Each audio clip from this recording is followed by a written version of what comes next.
I had cornflakes and an apple. A lovely bacon sandwich up. No, yeah. Our bodies are not temples, mate, I have to tell you that. Okay, mate. Happy? Yep. So I'm raking off against my bum. Okay, Mike, thanks very much for coming down today. Just wanted to sort of get into a few sort of memories of the past. Three managers, I believe. Sorry.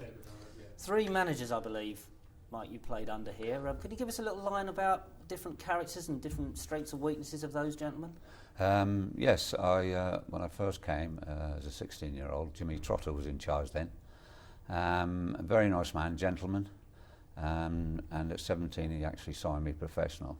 And I remember going in to see him, and I was on £6 a week, and he said, I'm going to give you a rise and I'm going to sign you professional. So I'm going to give you £7. So that was really something, you know, £1 was a lot of money those days. But Jimmy was very knowledgeable. Of course, he had the physiotherapist job for England as well. But he mainly left the coaching. Hang on a second. Yeah. Oh, chap. There we go. Okay. Peter, they wouldn't like you to hear that you said that. Okay, yeah, thanks very much. Oh, you're away now, are you? Yeah. Yeah. Now I've got to go back to work now. Yeah. Got to go back to work? Yeah. Oh, is that far? Back to the track. Peter, I'm David. I'm sort of looking after the filming here. Yes. Chris is a cameraman, and obviously Mike Bailey is just here at the moment.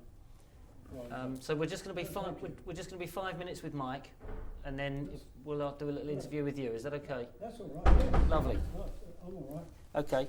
If you sit there in the background, you'll. And keep quiet, Peter. You have to keep quiet, Peter. That Yeah. You have to keep quiet, Peter. That's the problem. right. I'm sure you'll enjoy what Mike's got to say. Okay. Okay. So just a little line about Jimmy Trotter again. Yes, and so he signed me professional. He didn't take training very often. He left that to Jack Shreve. But when he did take it, it was always very interesting, and he was very, very knowledgeable on the subject. He didn't say much in dressing rooms when we were before the game, but we knew exactly what we had to do. Did you get the impression that Jimmy had obviously fed off a lot of what the great Jimmy Seed had done here? I'm sure he did, because they had such a wonderful era, the two of them, and I'm sure he got a lot of knowledge from that. When you came to Charlton, was there a sort of an awe about the place because of what Jimmy had achieved here? Absolutely. When I came from Norfolk, the first thing I saw, the stadium was unbelievable, I thought. And the tunnel was so long and dark, and there was just this little bit of light, and then you walked up into the stadium. But in those days, we had to work on the ground. We'd do the pitch, clean the dressing rooms out, and then we'd have to do our own training. But on a Saturday, Peter Croker came round and did us with the South East Counties League. What about Frank Hill when he took over? Different character altogether. Very bubbly. Just do that again. Yeah. What about Frank Hill when he took over? Different character altogether. Very bubbly, excitable, a Scotsman. Yeah, a lot of knowledge again, and training changed completely. We were doing quite a bit of five-a-side and that sort of thing. In fact, I remember one day he was watching us, and there was snow on the ground outside and behind the stands where we were playing the trainers, where we were training, and he actually played in his suit. So he was a bit of a character in that way. And then Bob Stoker, who I'd imagine was very, very much larger than life. Very larger than life, Bob. Lovely man, very, very nice man, and a winner, a total winner. All he wanted to do was win games, and whatever we were playing, he wanted to win. And I remember we used to play five-a-sides on a Friday morning, and he was in the opposition to me. And he actually tackled me and put me out for the game on the Saturday. And he was absolutely total remorse afterwards. He couldn't believe he'd done such a thing. But that was his character, and that was why he was such a good manager. During your time at Charlton, you got called up for England a couple of times. Was that a real feat for a Charlton player? Was that how was that perceived here? Well, it was. I had at 21, I had 5 under 23 caps, and then I progressed to the full England and played 2 games, and then I broke my leg at Middlesbrough in a cup replay, and that put me out of 66, which was a sad blow. But to achieve, I think, playing for England, which with a second division club, I think was a big achievement. Absolutely. Eddie Firmani is a name that is revered around here. He came back during your time at the club, I believe. He did. I think his first game back, he scored a hat-trick. Total class. Eddie had total class. Wonderful player. You could lay balls into him, and the control was good. Something about him was special, and of course to make it in Italy as well was left us all in awe of him. And another player at that time, Johnny Summers. If you could tell me a little bit about Johnny. Well, John used to play for Norwich City, which was my local home team club. So I was quite fond of Johnny, and I liked him even because of that. But he was a smashing character, and what a good goal scorer. Totally. He wasn't a fit player. When I say fit, he wasn't a fast runner or anything like that, or technical skills, but he could finish. He could absolutely find out where the net is and put it in there. And it was a sad story about Johnny because he passed away quite young. Yeah, it was a great shock to us all, and we were all very, very sad at the football club. What was the story then? What sort of happened around that time? Well, he was just taken ill, and it became so serious, and we were all we didn't really discuss it, because we were hoping, for the best. But when it happened, of course, it was a real shock. Back in those days, I sort of understand that Charlton were a bit of a selling club. Did it come as a shock to you when you were sold? Yes, it did really, but you're quite right in what you say. We couldn't hold on to our good young players. I mean, Marvin Hinton left before me. I thought Marvin was an outstanding player. And then the likes of Lenny Glover and Mike Kenning and all those sort of players left the club as well as myself. And I suppose really it was to keep the club running. Was that just a sign of the times, do you think? Certainly was, yes, particularly at Charlton.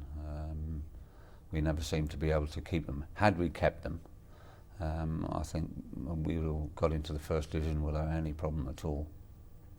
Steve Gritt's given us a little story about the chairman and different chairmen involved and how they behave around the club. What was your appreciation of the chairman at the time? Was he sort of, did he come in the dressing room after? Was he?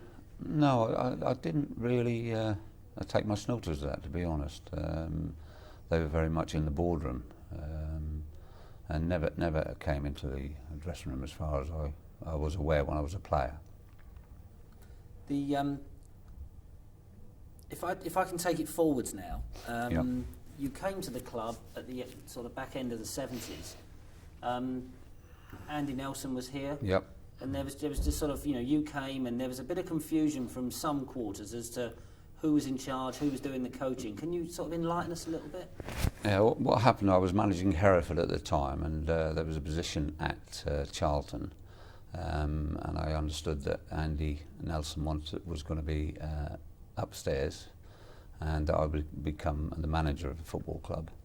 And I came here on that assumption, because when I got here we had a press conference, and I was announced as the chief coach, which was quite a shock. But I'd made a decision, so and the decision was I had sorry, can It's I okay, jump back? you Yeah. can take your time. and Right. do it. I did everything as a manager. I had control of the players, I had the training, and if I wanted a player, then they would get the player I wanted. if they possibly could. If I wanted to sell a player, I would say the player that's got to be sold, and they would try and sell them to the best of their ability. So that's how it worked. So although I was a chief coach, I still had the managerial duties. And you took charge at a period where the club was going to go down. Could you feel that the club had the sort of the bones in it ready to make a promotion push the year after? I did. We had some really good players here, and Andy Nelson did a great job on bringing them through and buying the players, and then but they just sort of missed out. They lost a little bit of something, and in the pre-season the following year, I organised them. I think I organised them better, and I had people like Derek Hales and Paul Walsh up front, so I knew I could score goals. So all I had to do was keep it tight at the back, and we worked hard on that. And all the great sides I've ever seen, the Liverpools, the Leeds, they were all very good defensively. Notts Forest, very good defensively, and we had Paul Walsh and Hales up front who could score goals. So I didn't think it was going to be a problem, and that's how it turned out. In fact, we kept at the time, I think, was a record number of clean sheets. Can you tell me a little bit about Paul Walsh? Because obviously he was quite young, and you sort of picked him and you thrust him in there. Brilliant. I did what was the way I came through. I remember going to see Jimmy Trotter, wanting to go home at Christmas because I was only 17 at the time, and he said, I may be playing you over Christmas. He said, so you can't go home. So I made my league debut against Plymouth on Boxing Day, and then I was out, and then I came in again at Easter, and I did the same with Paul. I brought him in for a game, give him a taste, and pulled him out, and I did that 2 or 3 times, and then of course he established himself, and he was chewing at the bit to get back in, and I think it worked very well for him. He was a fantastic player, Paul. Did it work? I want to get the tape change. Okay, mate. Nearly. I can't think of his name now. Turn over, Mossy. Yeah, okay. Phil, coloured boy, midfield player. Oh, Phil Walker. Phil He came Walker, from Phil Millwall, Walker, didn't he? Phil Walker, Yeah, yeah. and Martin Robinson, and we had that as well. Smith We as had, well, didn't you he? know, we had That's that, right. and Paddy, of course. That's right. So it was a good side, and Absolutely. you know, and Paddy actually was. Paddy did really well because he was a player that just wanted to go forward, you know, but we got him tucking in and doing all sorts of things he'd never done before, and he, to be fair to him, he really stuck at it. Can you just tell me a little bit about how Paul Walsh might have benefited from playing with someone like Derek? Well, Derek was a very strong character, and he protected Paul on several occasions. If people wanted to kick him, Derek would have a quiet word with the defender and say, if you do it to him again, you'll have me to answer for. And so it helped Paul enormously, I think, at that particular stage. And Derek encouraged him, I know that. In fact, I saw Derek the other day, and we were talking about it, and he said, you know, he really enjoyed playing with Paul, and what a wonderful duo they were. Absolutely. You left at the end of that season. Is that something you regret, or is it just something that happens in football? I totally regret. I totally regretted it. From my own point of view, we'd achieved promotion, and I wasn't offered a new contract, and everybody else was. So I felt I wasn't really wanted, and the Brighton job came along, and I moved to there. Has anybody ever said to you since that they wish that the contract had been there and things could have just carried on? Not really. Not really. Okay. Just one last question. The club obviously runs through you a little bit. I know you had a little spell with regards to running the Valley Club as well. So Charlton's obviously quite deep to you. Oh, it was my first club. I mean, as a 16-year-old coming up here and seeing the stadium, playing with the players, I had a fantastic time here.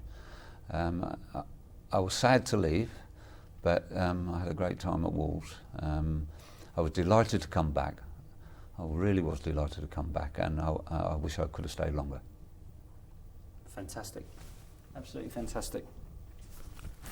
Lovely.